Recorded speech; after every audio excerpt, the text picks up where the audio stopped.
red dress on. You know that song? Song about someone in a red dress. Anyone know it? Devil with the red. Oh, God, I didn't know that part. Sorry. Okay. Good afternoon, everybody. I'm joined by our great whip, Senator Richard J. Durbin. Now, we just finished a very good virtual discussion in our caucus, and the Senate is working boldly and quickly to respond to the COVID crisis, deliver help to Americans who need it the most. Everywhere we go in our states, people are saying, get the bill passed. A majority of Republican citizens are for the bill. The only people who don't seem to be for the bill are Republican senators here in Washington. But we are on track to get this bill done and get it on the president's desk before the expiration of the enhanced unemployment benefits, which is March 14th. We're going to meet that deadline.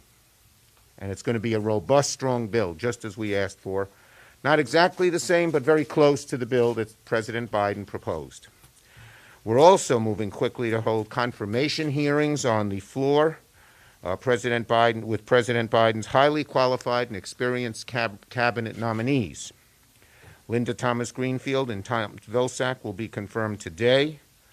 Jennifer Granholm by the end of the week. Miguel Cardona and Gina Raimondo early next week. So we're making good progress in filling that cabinet. The bottom line is simple. When I became leader, people said, you got so much to do. I said, we can get all three things done. President's cabinet, COVID relief, impeachment trial. And as you've seen, we're in the process of getting all of those done. One thing is clear in this new Senate. The era of Mitch McConnell's legislative graveyard is over. While the Republicans use their time in the majority to deliver tax cuts to the rich and take away health care from millions of Americans, the Senate Democratic majority is delivering help to Americans, just what Americans want. There is tremendous energy in our Democratic caucus to pass laws that will help our country and help our people and restore the faith in government that people had before Mitch McConnell started using it as a legislative graveyard and so many other Republicans tried to block things that help people. So today on our caucus call, I directed the chairs and members of our relevant committees to start drafting a legislative package to outcompete China and create new American jobs. The legislation will have as its centerpiece a bipartisan bill, bicameral bipartisan bill, the Endless Frontiers Act, which I introduced last year with Todd Young and Representatives Ro Khanna and Mike Gallagher in the House. And it will take the key cutting industries and make American investments so we will outcompete China in all of them. In addition, we will make serious investments in strengthening the U.S. semiconductor industry to outcompete China and stop depending on foreign sources. Right now, semiconductor manufacturing is a dangerous, weak spot in our economy and in our national security. That has to change. You've all seen that auto plants throughout America are closed because they can't get the chips. We cannot rely on foreign processors for the chips. We cannot let China get ahead of us in chip production. This will be part of the proposal that we will introduce. We will also talk about the build-out of 5G and how America can remain number one there. And all of these have bipartisan support. The bill we will intend to introduce, and I talked to Senator Young about it, he's eager to get it done, will be bipartisan. Our intention is to put this legislation on the Senate floor for a vote this spring. To get a little more specific, the new legislation must achieve three goals. Enhance American competitiveness with China by investing in American innovation, American workers, American manufacturing.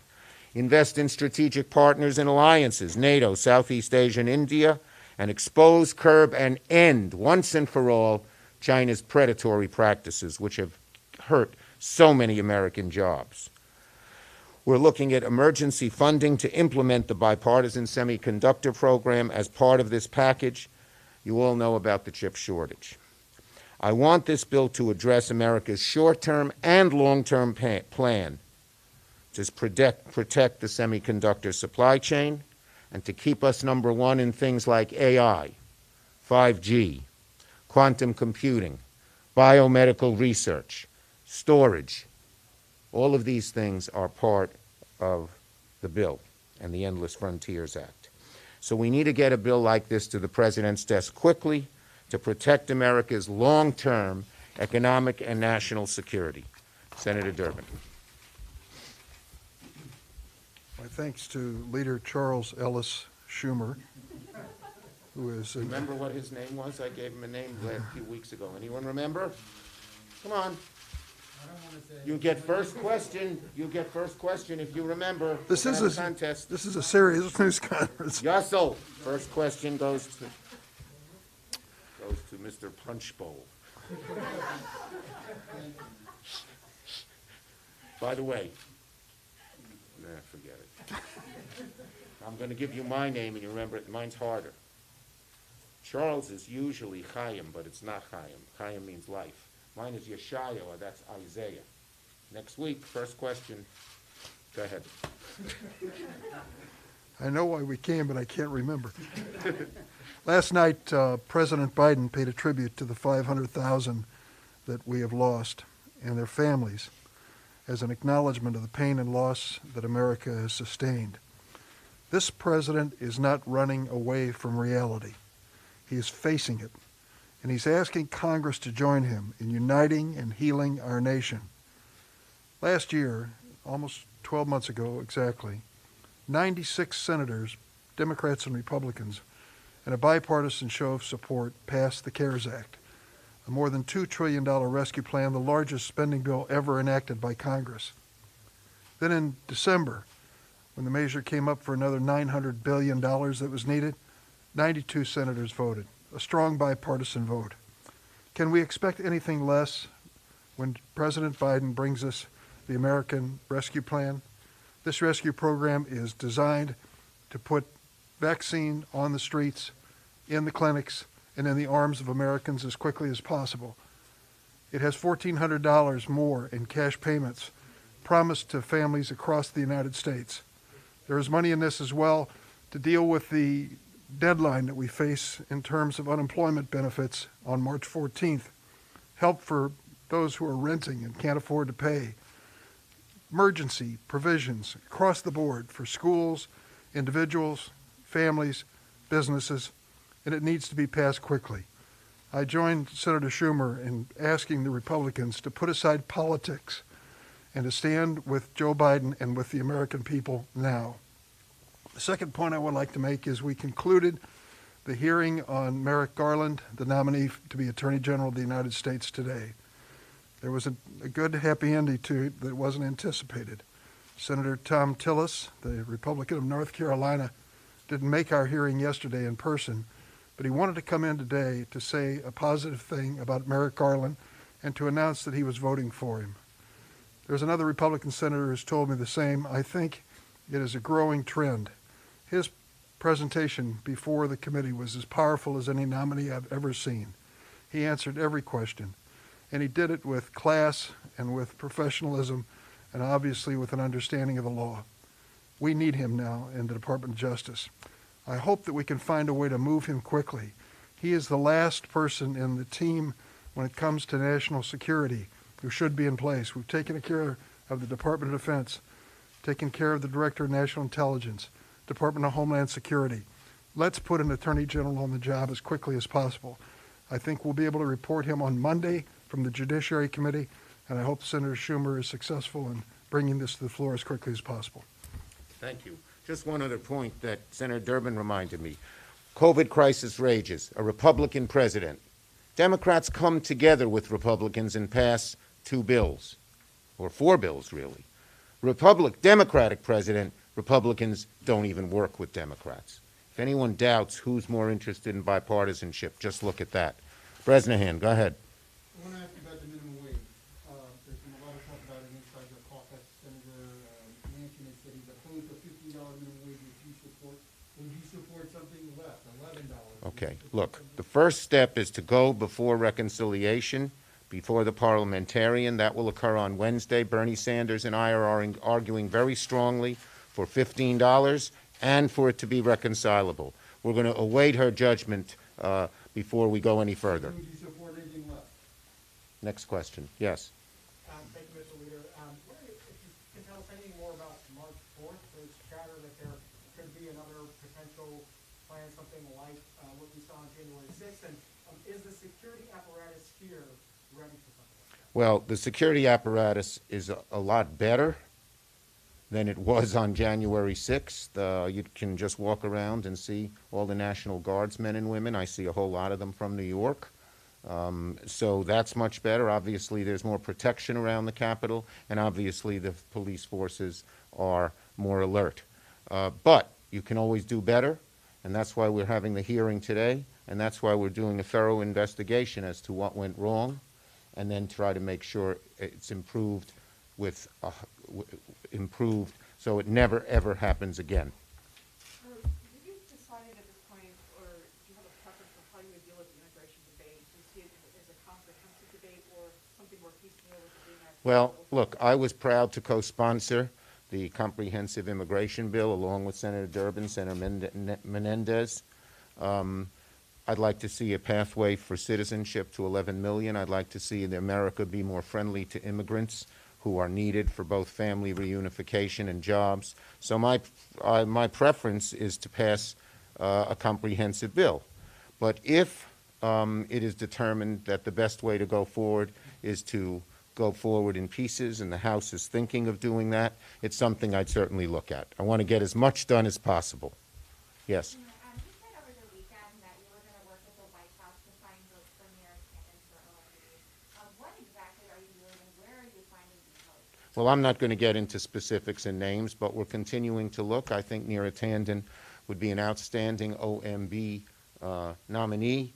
And for Republicans who look the other way with the nastiest of treats by their president, their leader, for now to say Neera Tanden shouldn't get in because of her tweets is a little bit of a contradiction.